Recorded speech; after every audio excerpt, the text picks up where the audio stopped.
কখনো কখনো না কিছু কিছু ক্লায়েন্ট ফোন করলেই আমরা বুঝতে পেরে যাই যে সে আমাদের কাছে কি সার্ভিস নেওয়ার জন্য আসছে। তো আজকের ক্লায়েন্টটা সেরকমই ছিল। সে যখন ফোন করেছে যে আমি এরকম আরামবাগ থেকে বলছি, তো আমি তখনই বুঝে গেছি যে হেয়ার কাটিং করবে।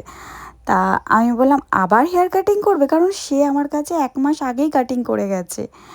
তার বক্তব্য ১ মাসের মধ্যেই নাকি তার হেয়ার অনেকটাই বেড়ে গেছে। আমার হাতে চুল কাটলে নাকি খুব তাড়াতাড়ি তার হেয়ার বেড়ে যায়। তো সে তাই জন্য এবারে বলল, "দিদি, এবারের কাটিংটা না অনেকটা ছোট করে দেবে চুলটা। কারণ আমার সামনে এক্সাম আছে, আমি বারবার আসতে পারবো না।" তো তার কথা মতোই আমি হেয়ারটা অনেকটাই ছোট করে দিয়েছি। তো কাটিংটা কীরকম হয়েছে তোমরা কিন্তু জানিও। তার কিন্তু ভীষণ পছন্দ হয় আমার হাতে হেয়ার কাটিং করে। তো তাই জন্য সে কিন্তু আরামবাগ থেকে আমার এখানে আসে কাটিং করার জন্য। তো তার ফেসের স্মাইলটা দেখেই তোমরা বুঝতে পেরে গেছো তার কতটা কাটিংটা পছন্দ হয়েছে।